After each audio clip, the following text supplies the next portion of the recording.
Hey everybody, it's your girl. I'm back and I'm here today to talk about, of course, my story. Why are you laughing? Just keep going. I have a child here with me today and this is my baby sister. She was the first one to find out.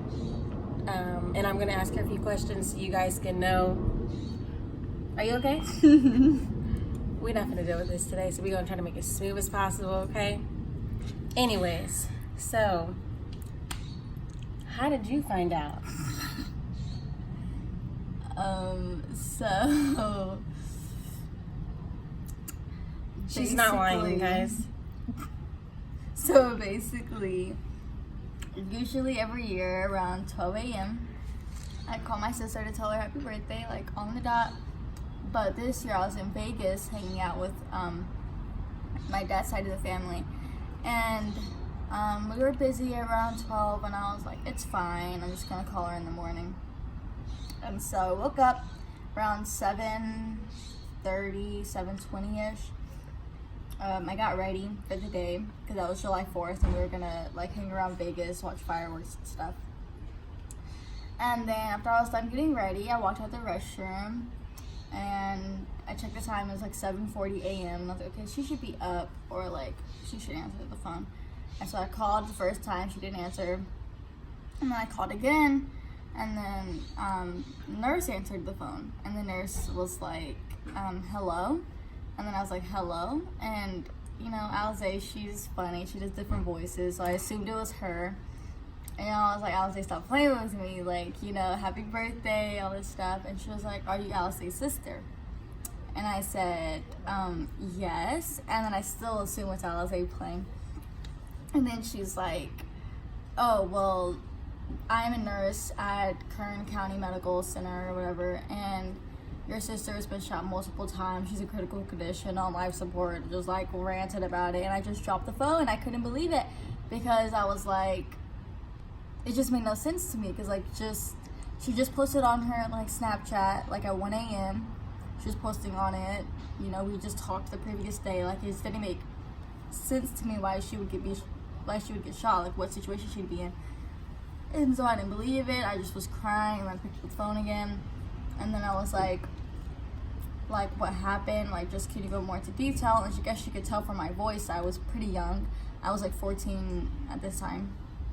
And she was like, well, do you have an adult with you? And I was like, well, like, yeah, I guess. And so I gave it to my grandmother, which is not her grandmother, but because we have different fathers. But my grandmother knew who she was. Just say my grandma on my daddy's side. No, because the story would be different if it was telling your grandma that you just got shot, because she didn't have that type of reaction. And my grandma, you know, she's nonchalant. She just was like, oh, the baby, you know. I'm the baby. She's the baby. Because she hasn't seen her since she was like, probably like this little. I was younger. And so she was like, oh my God, the baby, I was saying. I was like, oh my God, I can't believe it. And then my cousins wake up because we're with all my cousins, like 5 cousins.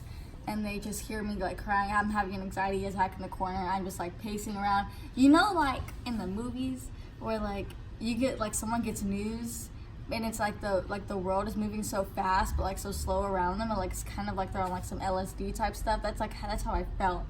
I was like it was like so unreal and surreal. And then my cousins, they searched it up. They were like, oh, this must be on the news then. Less than 5 seconds they found an article about it. It was just posted like 30 minutes prior, and they were like, oh yeah, is this her car? And then I had a picture of her car, and then they were like, oh yeah, it just says she got shot. It just said someone else passed away at the scene. And I was like, oh my gosh, that must be her boyfriend, Mikey. And I was like, I can't believe this. So I was getting all this news at once, and then I called my dad, and I was like, Dad, we have to make it to Bakersfield right now. Called her dad was the first person I called. I don't know why, he was the first person that came to my mind to call. And I probably shouldn't have called him because he's a truck driver and like he's on the road. He didn't need that type of news, but I didn't know He was out of driving state at the time, New Mexico, but And I called him, and he was like, "Oh my god, no." He was like, "It's okay." And then he hung up, and that's when he started calling around other people. And then I called my brother Isaac because I knew Isaac was in town, and they said at this point at the time, she was like identified but not identified. Like it was like a John Doe. She was like a Jane Doe. Oh, that was John. John is for guys. For girls, it's you Jane. know what I'm talking. Y'all know what I'm talking about. She was a Jane Doe, unidentified. They didn't know her like that. They didn't know who to contact, so they didn't contact anybody. And the only reason they knew I was her sister because her name was Sister in my phone, and she called me. Okay, the nurse was in my business. I'm sorry, answer my phone. It's not that good. And then anyway, so I had to call some people to get her down there because at this point she's been at the hospital for like 8 hours by herself, like no one there with her. And so I called her, and then so I called my brother Isaac. And my brother, you could tell he just woke up, and he's like, "Oh, okay. So I get to the hospital right now, Kern, da da da." And then I called my aunt, and then I called my mom. And so I'm calling all these people back to back, just trying to hurry up and spill these news on them to just get there. My mom was like so calm. She was way more calm than I was. She just was telling me to calm down, that like God's got it and it's gonna be good. She's gonna be on her way there now. And I was like, okay. And so that's how I figured out. I was the first person, Deva, you know, because nobody got to break the news to me. I had to break the news to myself, unfortunately. And to everybody else. But if I wasn't the one that was going to call her, somebody else would have figured out. My aunt would have called to tell her happy birthday or called to tell what she was, because she was at my aunt's house the night prior. So it would have been figured out, but I was the first person. Yeah. That's how I figured out. And, you know, she's been there, you know, day one till now. She hasn't left my side. When I need help, you know, showering and everything else, she was there. She's been there from, you know, the fake friends to the real friends, knowing who's there. And sorry.